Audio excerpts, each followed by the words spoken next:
ಇವತ್ತು ನಾನು ನಿಮ್ಗೆ ಒಂದು ಸೂಪರ್ ಆಗಿರೋ ಶಾವಿಗೆ ಬಾತು ಮನೆಯಲ್ಲಿ ಸಿಂಪಲ್ ಆಗಿ ಹೇಗ್ ಮಾಡ್ಕೋಬಹುದು ಅನ್ನೋದನ್ನ ತೋರ್ಸೋದಕ್ಕೆ ಬಂದಿದ್ದೀನಿ. ಸೊ ಒಂದು ಸೂಪರ್ ಆಗಿರೋ ಚಟ್ನಿ ಕೂಡ ಇವತ್ತು ಮಾಡೋಣ. ಶಾವಿಗೆ ಬಾತು ಚಟ್ನಿ ಒಳ್ಳೆ ಕಾಂಬಿನೇಷನ್. ಸ್ನೇಹಿತರೆ ನಮಸ್ಕಾರ, ಅಡುಗೆ ಮಾಸ್ಟರ್ ಚಾನಲ್ಗೆ ನಿಮ್ಮೆಲ್ಲರಿಗೂ ಸ್ವಾಗತ. ನಾನು ನಿಮ್ಮನೆ ಮಗ ಶ್ರೀಕಾಂತ್. ಇವತ್ತು ನಾನು ನಿಮ್ಗೆ ಒಂದು ಸೂಪರ್ ಆಗಿರೋ ಶಾವಿಗೆ ಬಾತು, ನೀವು ಹೋಟೆಲ್ ಶೈಲಿ ಆದ್ರೂ ಅನ್ಕೊಳ್ಳಿ, ಮದುವೆ ಮನೆ ಶೈಲಿ ಆದ್ರೂ ಅನ್ಕೊಳ್ಳಿ, ಅದನ್ನ ಮನೆಯಲ್ಲಿ ಸಿಂಪಲ್ ಆಗಿ ಹೇಗ್ ಮಾಡ್ಕೋಬಹುದು ಅನ್ನೋದನ್ನ ತೋರ್ಸೋದಕ್ ಬಂದಿದ್ದೀನಿ. ಶಾವಿಗೆ ಬಾತ್ ಅಂದ್ರೆ ಯಾರಿಗ್ ತಾನೇ ಇಷ್ಟ ಇರಲ್ಲ ಹೇಳಿ. ಮದುವೆ ಮನೆಗಳಲ್ಲಿ ವರಪೂಜೆ ಆಗ್ಲಿ, ಇಲ್ಲ ಬೆಳಗ್ಗೆ ಟಿಫನ್ ಆಗ್ಲಿ ಶಾವಿಗೆ ಬಾತ್ ಮಾಡಿಸ್ತಾರೆ.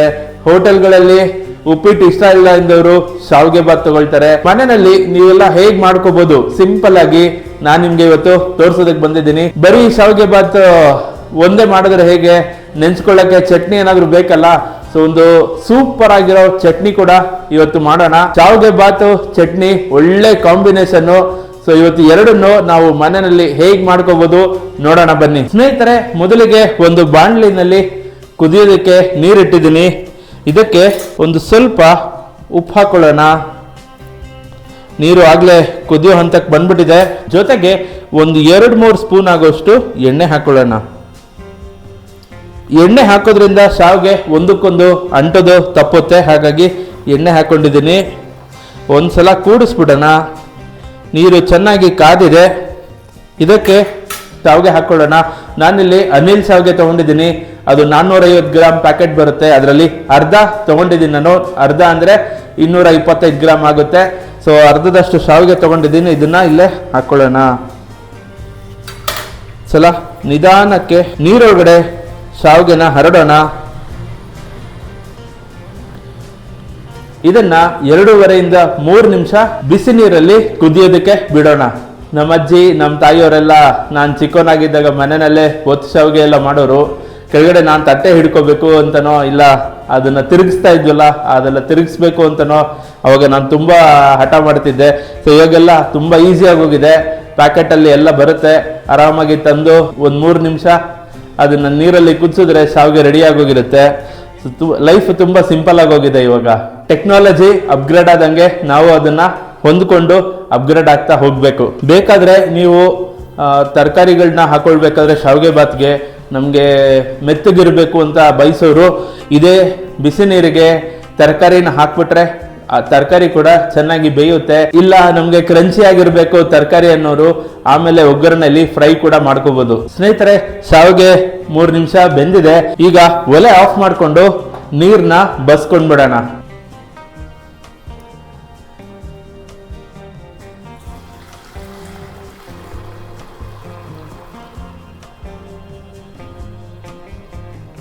ನೀರೆಲ್ಲ ಬಸ್ತಾದ್ಮೇಲೆ ಸ್ವಲ್ಪ ತಣ್ಣೀರನ್ನ ಇದಕ್ಕೆ ಹಾಕೊಳ್ಳಿ. ಆ ಹಬೆಗೆ ಕುಕಿಂಗ್ ಪ್ರೋಸೆಸ್ಸು ಇನ್ನ ಕಂಟಿನ್ಯೂ ಆಗ್ತಿರುತ್ತೆ. ಸೊ ತಣ್ಣೀರು ಹಾಕೋದ್ರಿಂದ ಅದೆಲ್ಲ ನಿಲ್ಲುತ್ತೆ. ತಣ್ಣೀರು ಹಾಕಿದ್ಮೇಲೆ ಒಂದ್ಸಲ ನಿಧಾನಕ್ಕೆ ಮೇಲಿಂದ ಕೆಳಗೆ, ಕೆಳಗಡೆದು ಮೇಲೆ ಮಾಡಿದ್ರೆ ಸ್ವಲ್ಪ ಹರಡಿಕೊಂಡು ಅದು ಗಾಳಿ ಆಡ್ತಾ ಇದ್ರೆ ತಣ್ಣಗಾಗತ್ತೆ. ಶಾವಿಗೆ ಉಪ್ಪಿಟ್ಟಿಗೆ ಒಗ್ಗರಣೆ ಹಾಕೋದಕ್ಕೆ ಅದು ಪೂರ್ತಿ ತಣ್ಣಗಾಗಬೇಕು. ಆ ತಣ್ಣಗಾಗೋ ಟೈಮಲ್ಲಿ ಇದಕ್ಕೆ ಒಂದು ಒಳ್ಳೆ ಚಟ್ನಿ ಮಾಡ್ಕೊಂಡು ಬಿಡೋಣ.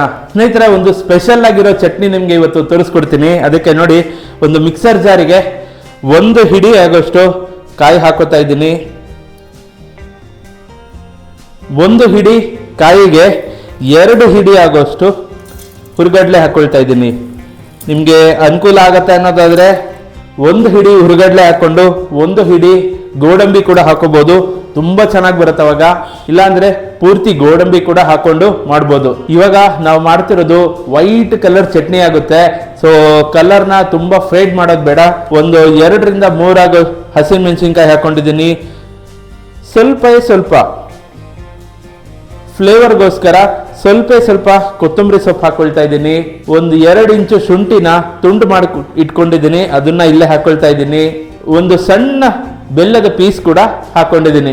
ರುಚಿಗೆ ತಕ್ಕಷ್ಟು ಕಲ್ಲುಪ್ಪು ಕೂಡ ಹಾಕೊಳ್ತಾ ಇದ್ದೀನಿ. ಇದಕ್ಕೆ ನೀರು ಹಾಕ್ಬಿಟ್ಟು ಮಿಕ್ಸಿಲಿ ರುಬ್ಕೊಂಡು ಬರ್ತೀನಿ. ಸ್ನೇಹಿತರೆ, ಚಟ್ನಿನ ಮಿಕ್ಸಿಲಿ ರುಬ್ಕೊಂಡು ಬಂದಿದ್ದೀನಿ. ನೋಡಿ ಎಷ್ಟು ಚೆನ್ನಾಗಿ ಕಾಣಿಸ್ತಾ ಇದೆ. ವೈಟ್ ಕಲರ್ ಚಟ್ನಿ ಮಾಡೋದಕ್ಕೆ ಏನೇನು ಹಾಕ್ಬೇಕೋ ಎಲ್ಲ ಹಾಕಿದ್ದೀವಿ. ಒಂದು ಮಾತ್ರ ಹಾಕ್ಲಿಲ್ಲ ನಾನು, ಹುಣಸೆ ಹಣ್ಣು. ಏನಕ್ಕೆ ಹಾಕ್ಲಿಲ್ಲ ಅಂದ್ರೆ ನಾನು ಅವಾಗಲೇ ಹೇಳಿದೆ ನಿಮ್ಗೆ, ನಾವು ಮಾಡ್ತಾ ಇರೋದು ವೈಟ್ ಕಲರ್ ಚಟ್ನಿ ಅಂತ. ಹುಣಸೆ ಹಣ್ಣು ಹಾಕಿದ್ರೆ ಕಲರ್ ಫೇಡ್ ಆಗುತ್ತೆ, ಹಾಗಾಗಿ ಅದನ್ನ ಹಾಕ್ಲಿಲ್ಲ. ಹುಣಸೆ ಹಣ್ಣು ಬದಲಿಗೆ ಒಂದು ಸ್ವಲ್ಪ ನಿಂಬೆ ಹಣ್ಣಿನ ರಸ ಹಾಕೊಳ್ತಾ ಇದ್ದೀನಿ. ನೋಡ್ಕೊಂಡು ಎಷ್ಟು ಬೇಕೋ ಹುಳಿ ನೀವು ಹಾಕೊಳ್ಬೋದು. ಇದು ಕೂಡ ಹುಣಸೆ ಹಣ್ಣನ್ನ ರೀಪ್ಲೇಸ್ ಮಾಡುತ್ತೆ ಅಂಡ್ ಡಿಫ್ರೆಂಟ್ ಆಗಿರುತ್ತೆ ರುಚಿ ಮಾತ್ರ. ಒಂದ್ಸಲ ಮನೆಯಲ್ಲಿ ಟ್ರೈ ಮಾಡಿ, ನಿಮ್ಗೆ ಗೊತ್ತಾಗತ್ತೆ. ಚಟ್ನಿ ರೆಡಿ ಆಗಿದೆ. ಇದಕ್ಕೊಂದು ಸ್ಪೆಷಲ್ ಆಗಿರೋ ಒಂದು ಒಗ್ಗರಣೆ ಹಾಕ್ಬಿಟ್ರೆ ಚಟ್ನಿ ಕೂಡ ರೆಡಿ ಆಗ್ಬಿಡುತ್ತೆ. ಸ್ವಲ್ಪ ಎಣ್ಣೆ ಹಾಕೊಳ್ಳೋಣ. ಎಣ್ಣೆ ಕಾಯ್ತಾ ಇದೆ, ಅದಕ್ಕೆ 1 ಸ್ಪೂನು ಸಾಸಿವೆ ಹಾಕೊಂಡಿದ್ದೀನಿ. ಸಾಸಿವೆ ಸಿಡಿತಾ ಇದೆ. ನಾನು ನಿಮ್ಗೆ ಸ್ಪೆಷಲ್ ಒಗ್ಗರಣೆ ಅಂತ ಹೇಳಿದೆ. ಏನಕ್ಕೆ ಸ್ಪೆಷಲ್? ಸಾಮಾನ್ಯವಾಗಿ ಇದು ಹೋಟೆಲ್ಗಳಲ್ಲಿ ಹಾಕ್ತಾರೆ. ಸೊ ಅದಕ್ಕೆ 1 ಸ್ಪೂನ್ ಆಗೋಷ್ಟು ಉದ್ದಿನ ಬೇಳೆ ಹಾಕೊಂಡಿದ್ದೀನಿ. ಒಂದು 4-5 ಗುಂಟೂರು ಮೆಣಸಿನ್ಕಾಯಿ ಹಾಕೊಳ್ತಿದ್ದೀನಿ.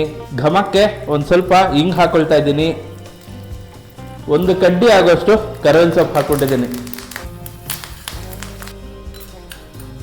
ಒಗ್ಗರಣೆ ರೆಡಿಯಾಗಿದೆ. ನಮ್ಮ ಸ್ಪೆಷಲ್ ಚಟ್ನಿಗೆ ಈ ಸ್ಪೆಷಲ್ ಒಗ್ಗರಣೆನ ಹಾಕ್ಬಿಡೋಣ.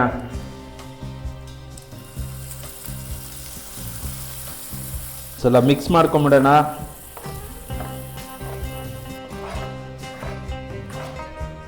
ಸ್ನೇಹಿತರೆ, ಸ್ಪೆಷಲ್ ಚಟ್ನಿ ರೆಡಿಯಾಗಿದೆ. ನಾವು ಆರೋದಕ್ಕೆ ಅಂತ ಇಟ್ಟಿದ್ವಲ್ಲ ಶಾವಿಗೆ, ಅದು ಕೂಡ ತಣ್ಣಗಾಗಿದೆ. ಶಾವಿಗೆಗೆ ಒಂದು ಒಗ್ಗರಣೆ ಹಾಕ್ಬಿಟ್ರೆ ಬೆಳಗಿನ ಬ್ರೇಕ್ಫಾಸ್ಟು ಇಲ್ಲ ಸಂಜೆ ಸ್ನ್ಯಾಕ್ಸಿಗೆ ಶಾವಿಗೆ ಬಾತು ವಿತ್ ಸ್ಪೆಷಲ್ ಚಟ್ನಿ ರೆಡಿ ಆಗೋಗುತ್ತೆ. ಸ್ನೇಹಿತರೆ, ಒಂದು ಬಾಣಲಿ ಇಟ್ಕೊಂಡಿದ್ದೀನಿ. ಅವಾಗಲೇ ಶಾವಿಗೆ ಬೇಯೋಕೆ ಇಟ್ಕೊಂಡಿದ್ದೀನಲ್ಲ, ಅದೇ ಬಾಣಲಿನ ಇಟ್ಕೊಂಡಿದ್ದೀನಿ. ಅದೇ ಬಾಣಲಿ ತಗೋಬೋದು, ಏನು ತೊಂದರೆ ಇಲ್ಲ. ದೇವರನ್ನ ಸ್ಮರಿಸ್ಕೊಳ್ತಾ ಮತ್ತೆ ಒಲೆ ಅಂಟಿಸ್ಕೊಳ್ಳೋಣ. ಶಾವಿಗೆ ಬಾತಿಗೆ ಉಪ್ಪಿಟ್ಟು ಮಾಡ್ದಂಗೆ ಹಾಕ್ತೀವಲ್ಲ ಎಣ್ಣೆ, ಆ ಥರ ಇಲ್ಲ, ಏನು ಬೇಕಾಗಿಲ್ಲ. ಎಣ್ಣೆ ಕಮ್ಮಿ ಹಿಡಿಯುತ್ತೆ ಶಾವಿಗೆ ಬಾತಿಗೆ, ಹಾಗಾಗಿ ಒಂದು 3-4 ಚಮಚ ಎಣ್ಣೆ ಹಾಕೊಳ್ತಾ ಇದ್ದೀನಿ. ಎಣ್ಣೆ ಕಾದಿದೆ. ಇದಕ್ಕೆ 1 ಸ್ಪೂನ್ ಆಗೋಷ್ಟು ಸಾಸಿವೆ ಹಾಕೊಳ್ತಿದ್ದೀನಿ. ಸಾಸಿವೆ ಸ್ವಲ್ಪ ಸಿಡಿಲಿ. ಸಾಸಿವೆ ಸಿಡಿತಾ ಇದೆ. ಇದಕ್ಕೆ 1 ಸ್ಪೂನ್ ಅಷ್ಟು ಜೀರಿಗೆ ಹಾಕೊಳ್ತಿದ್ದೀನಿ.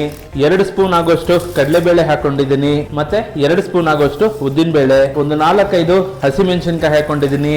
ಒಂದು 2 ಇಂಚು ಶುಂಠಿನ ತುರ್ಕೊಂಡಿದ್ದೀನಿ, ಅದನ್ನು ಇಲ್ಲೇ ಹಾಕೊಳ್ತಾ ಇದ್ದೀನಿ. 1 ಕಡ್ಡಿ ಆಗೋಷ್ಟು ಕರಿಬೇವಿನ ಸೊಪ್ಪನ್ನ ಮುರಿದು ಇಲ್ಲೇ ಹಾಕೊಳ್ತಾ ಇದ್ದೀನಿ. ಒಂದ್ಸಲ ಕೂಡಿಸ್ಕೊಂಡು ಬಿಡೋಣ ಇದನ್ನ. ಘಮಕ್ಕೆ ಸ್ವಲ್ಪ ಇಂಗು ಕೂಡ ಹಾಕೊಳ್ತಾ ಇದ್ದೀನಿ. 1 ಈರುಳ್ಳಿನ ಸ್ಲೈಸ್ ಮಾಡಿ ಇಟ್ಕೊಂಡಿದ್ದೀನಿ, ಅದನ್ನ ಇಲ್ಲೇ ಹಾಕೊಳ್ತಾ ಇದ್ದೀನಿ.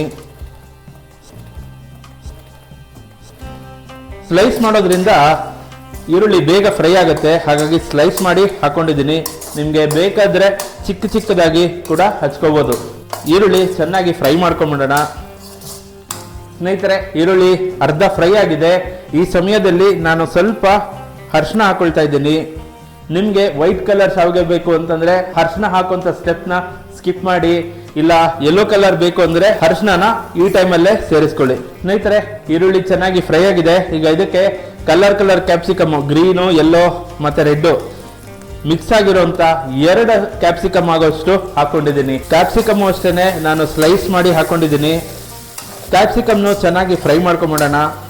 ತುಂಬಾ ಸಿಂಪಲ್ ಶಾವಿಗೆ ಬಾತು. ಕ್ಯಾಪ್ಸಿಕಮ್ ಕೂಡ ಚೆನ್ನಾಗಿ ಫ್ರೈ ಆಗಿದೆ. ಈಗ ಇದಕ್ಕೆ 1 ಕ್ಯಾರೆಟ್ ಹಚ್ಕೊಂಡಿದ್ದೆ, ಒಂದು 7-8 ಬೀನ್ಸ್ ನ ಸಣ್ಣದಾಗಿ ಹಚ್ಕೊಂಡಿದ್ದೀನಿ. ಸಣ್ಣದಾಗಾದ್ರೂ ಹಚ್ಕೋಬಹುದು, ಇಲ್ಲಾಂದ್ರೆ ನೋಡಿ ಈ ತರ ಶೇಪ್ ಅಲ್ಲಿ ಕೂಡ ಕಟ್ ಮಾಡ್ಕೋಬಹುದು. ಇದನ್ನ ಡೈಮಂಡ್ ಕಟ್ಟಿಂಗ್ ಅಂತ ಹೇಳ್ತಾರೆ. ಸೊ ಈ ತರ ಹಾಕೊಂಡ್ರೆ ಶಾವಿಗೆ ಬಾತು ತುಂಬಾ ರಿಚ್ ಆಗಿ ಕಾಣುತ್ತೆ. ಸೊ ಇಲ್ಲಾಂದ್ರೆ ಮಾಮೂಲಿ ಪಲ್ಯಕ್ಕೆ ಹಚ್ಕೋತೀವಲ್ಲ, ಆ ತರ ಕೂಡ ಹಚ್ಕೋಬಹುದು. ಕ್ಯಾರೆಟ್ ನ ಕೂಡ ಅಷ್ಟೇ ನೋಡಿ, ಈ ತರ ಇದನ್ನ ಜೂಲಿಯನ್ ಕಟ್ಟಿಂಗ್ ಅಂತ ಹೇಳ್ತಾರೆ. ಈ ತರ ಹಾಕೊಂಡ್ರೆ ತುಂಬಾ ಚೆನ್ನಾಗಿರುತ್ತೆ, ನೋಡೋದಕ್ಕೆ ತುಂಬಾ ಚೆನ್ನಾಗಿ ಕಾಣಿಸುತ್ತೆ. ಸೊ ಇಲ್ಲ ಅಂದ್ರೆ ಮಾಮೂಲಿ ಸಣ್ಣದಾಗಿ ಪಲ್ಯಕ್ಕೆ ಹಚ್ಕೋತೀವಲ್ಲ, ಆ ತರನಾದ್ರೂ ಹಾಕೋಬಹುದು. ನಾ ಇಲ್ಲಿ 1 ಕ್ಯಾರೆಟ್ ಮತ್ತೆ ಒಂದು 7-8 ಬೀನ್ಸ್ ನ ಸಣ್ಣದಾಗಿ ಹಚ್ಕೊಂಡಿದ್ದೀನಿ ನಾನು, ಅದನ್ನ ಇಲ್ಲೇ ಹಾಕೊಳ್ತಾ ಇದ್ದೀನಿ. ಇದನ್ನ ಸಾಮಾನ್ಯವಾಗಿ ಶಾವಿಗೆ ಬಾತ್ಗೆ ಯಾರು ಬಳಸಲ್ಲ. ಸೊ ನಾನು ಮನೆಯಲ್ಲಿ ಇದನ್ನ ಹಾಕೊಳ್ತೀನಿ. ಇದ್ರದ್ದು ಫ್ಲೇವರು ತುಂಬಾ ಚೆನ್ನಾಗಿ ಬರುತ್ತೆ ಶಾವಿಗೆ ಬಾತ್ಗೆ. ಸೊ ಏನೋದು 1 ಆಲೂಗಡ್ಡೆನ ಸಣ್ಣದಾಗಿ ಹಚ್ಕೊಂಡಿದ್ದೀನಿ, ಅದನ್ನ ಇಲ್ಲೇ ಹಾಕೊಳ್ತಾ ಇದ್ದೀನಿ. ಇದನ್ನ ಚೆನ್ನಾಗಿ ಕೂಡಿಸ್ಕೊಂಡ್ಬಿಡೋಣ. ನಾನಿಲ್ಲಿ ನಿಮ್ಗೆ ತರಕಾರಿ ಹಾಕೊಂಡೆಲ್ಲ ಫ್ರೈ ಮಾಡ್ಕೊಂಡೆಲ್ಲ ತೋರಿಸ್ತಾ ಇದ್ದೀನಿ. ಸಂಜೆ ಮನೆಗೆ ಗೆಸ್ಟ್ ಬರ್ತಾರೆ, ಆ ತರ ಟೈಮಲ್ಲಿ ಸಿಂಪಲ್ 1 ಕ್ಯಾಪ್ಸಿಕಮ್ 1 ಈರುಳ್ಳಿ ಹಾಕ್ಬಿಟ್ಟು ಇದೇ ತರ ಮಾಡ್ಕೊಂಡ್ಬಿಟ್ರೆ ಒಂದು 5-10 ನಿಮಿಷದಲ್ಲಿ ಶಾವಿಗೆ ಬಾತ್ ರೆಡಿ ಆಗ್ಬಿಡುತ್ತೆ. ತರಕಾರಿ ಎಲ್ಲ ಚೆನ್ನಾಗಿ ಫ್ರೈ ಆಗ್ತಾ ಇದೆ. ಇದಕ್ಕೆ ಒಂದು ಅರ್ಧ ಕಪ್ ಆಗೋಷ್ಟು ಫ್ರೋಸನ್ ಬಟಾಣಿ ಹಾಕೊಂಡಿದ್ದೀನಿ. ಫ್ರೋಸನ್ ಬಟಾಣಿ ಆಗಿರೋದ್ರಿಂದ ಸ್ವಲ್ಪ ಫ್ರೈ ಆದರೆ ಸಾಕು, ಅದು ಬೆಂದು ಬಿಡುತ್ತೆ. ಸೊ ಈಗ ತರಕಾರಿ ಸ್ವಲ್ಪ ಫ್ರೈ ಮಾಡ್ಕೊಳ್ಳೋಣ. ತರಕಾರಿಗಳು ಒಂದು 50% ಬೇಯೋವರೆಗೂ ಫ್ರೈ ಮಾಡ್ಕೊಳ್ಳೋಣ. ನಮಗೆ ಕ್ರಂಚಿಯಾಗಿರೋಂಥ ತರಕಾರಿ ತಿನ್ನಕ್ಕಾಗಲ್ಲ ಅನ್ನೋರು ನಾವು ಶಾವಿಗೆ ಬೇಯಿಸ್ಕೊಂಡ್ವಲ್ಲ ಆ ಸಮಯದಲ್ಲೇ ತರಕಾರಿನ ಅದಕ್ಕೆ ಸೇರಿಸ್ಕೊಂಡ್ಬಿಟ್ರೆ ನೀರಿಗೆ ಅಲ್ಲಿ ಬೆಂದು ಬಿಡುತ್ತೆ. ಪರವಾಗಿಲ್ಲ, ಕ್ರಂಚಿಯಾಗಿ ನಾವು ತಿಂತೀವಿ ಅಂತಂದರೆ ಈ ಥರ ಮಾಡ್ಕೊಳ್ಳಿ. ಈ ಥರ ಮಾಡೋದ್ರಿಂದ ಶಾವಿಗೆ ಮೆತ್ತಗಿರುತ್ತಲ್ಲ, ಮಧ್ಯದಲ್ಲಿ ನಮಗೆ ಈ ಥರ ಕ್ರಂಚಿಯಾಗಿ ತರಕಾರಿಗಳು ಸಿಕ್ತಿದ್ರೆ ತಿನ್ನೋ ಮಜಾನೇ ಬೇರೆ. ಸ್ನೇಹಿತರೆ, ಈ ಸಮಯದಲ್ಲಿ ಒಂದು ಅರ್ಧ ಕಾಯಿ ತುರಿ ಹಾಕೊಳ್ತಾ ಇದ್ದೀನಿ.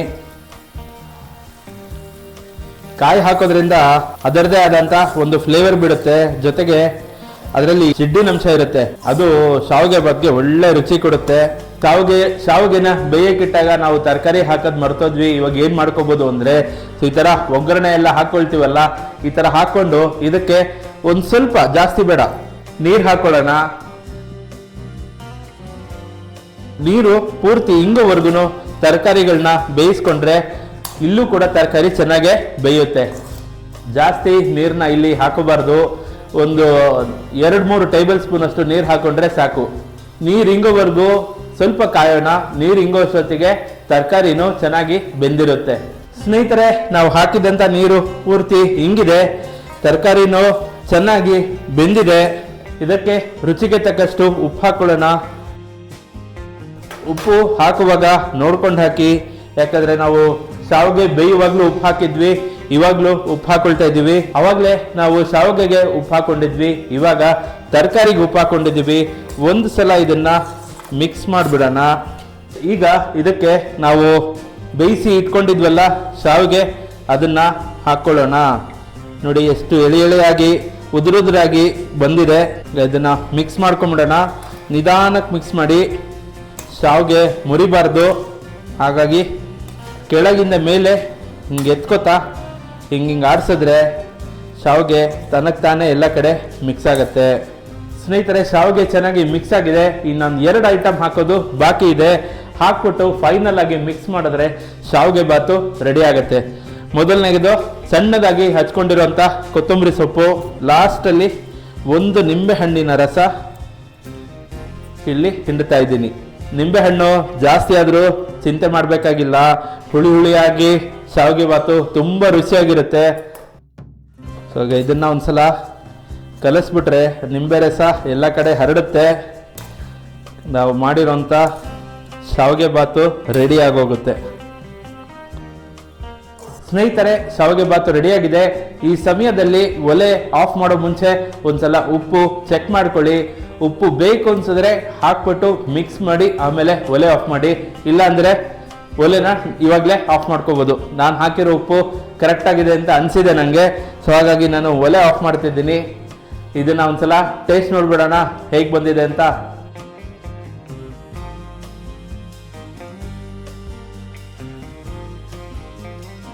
ಸ್ನೇಹಿತರೆ, ಬಿಸಿ ಬಿಸಿ ಶಾವಿಗೆ ಬಾತು ಜೊತೆಗೆ ಸ್ಪೆಷಲ್ ವೈಟ್ ಕಲರ್ ಚಟ್ನಿ, ರುಚಿ ನೋಡೋಣ ಹೇಗೆ ಬಂದಿದೆ ಅಂತ. ನೋಡಿ, ಫಸ್ಟು ಶಾವಿಗೆ ಬಾತ್ನೆ ರುಚಿ ನೋಡೋಣ. ಬರೀ ಶಾವಿಗೆ ಬಾತ್ನೆ ರುಚಿ ನೋಡೋಣ. ನೋಡಿ, ಹೊಗೆ ಇನ್ನೂ ಬರ್ತಾ ಇದೆ, ಬಿಸಿ ಬಿಸಿ ಆಗಿದೆ. ಶಾವಿಗೆ ಒಂದು ಚೂರು ಮುದ್ದೆ ಆಗಿಲ್ಲ, ಒಂದಕ್ಕೊಂದು ಅಂಟ್ಕೊಂಡಿಲ್ಲ, ಬಿಡಿ ಬಿಡಿ ಆಗಿದೆ. ಒಂದ್ಸಲ ರುಚಿ ನೋಡೋಣ.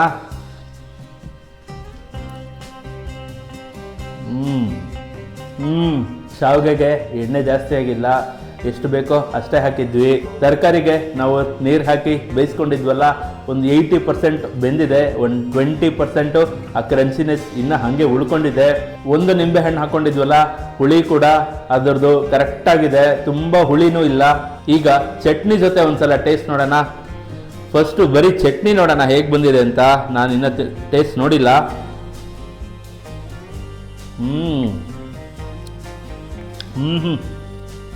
ಅದ್ಭುತವಾಗಿದೆ. ಈ ಚಟ್ನಿಗೆ ಇನ್ನೊಂದು ಸ್ವಲ್ಪ ಖಾರ ಹಾಕ್ಬಿಟ್ರೆ ಸೇಮ್ ವಿದ್ಯಾರ್ಥಿ ಭವನ ಚಟ್ನಿ ಸ್ಟೈಲ್ ಅನ್ಬೋದು, ಆ ರೀತಿ ಇದೆ. ನಿಂಬೆ ಹಣ್ಣು ಹಾಕಿದ್ವಲ್ಲ ಹುಳಿಗೆ, ತುಂಬ ಚೆನ್ನಾಗಿದೆ ಫ್ಲೇವರು. ಅಂಡ್ ಖಾರ ಕೂಡ ಅಷ್ಟೇ, ತುಂಬ ಖಾರ ಇಲ್ಲ. ಉಪ್ಪು ಕೂಡ ಮೈಲ್ಡ್ ಆಗಿ ಕರೆಕ್ಟ್ ಆಗಿದೆ. ಒಂದು ಮೈಲ್ಡ್ ಸ್ವೀಟ್ನೆಸ್ಸು ಬೆಲ್ಲದ್ದು ಅದು ಕೂಡ ಸಿಗುತ್ತೆ ನಿಮಗೆ ಬಾಯಿಗೆ. ಇದನ್ನ ಚಟ್ನಿನ ಶಾವಿಗೆ ಬಾತ್ ಜೊತೆ ಒಂದ್ಸಲ ಟೇಸ್ಟ್ ನೋಡ್ಬಿಡೋಣ.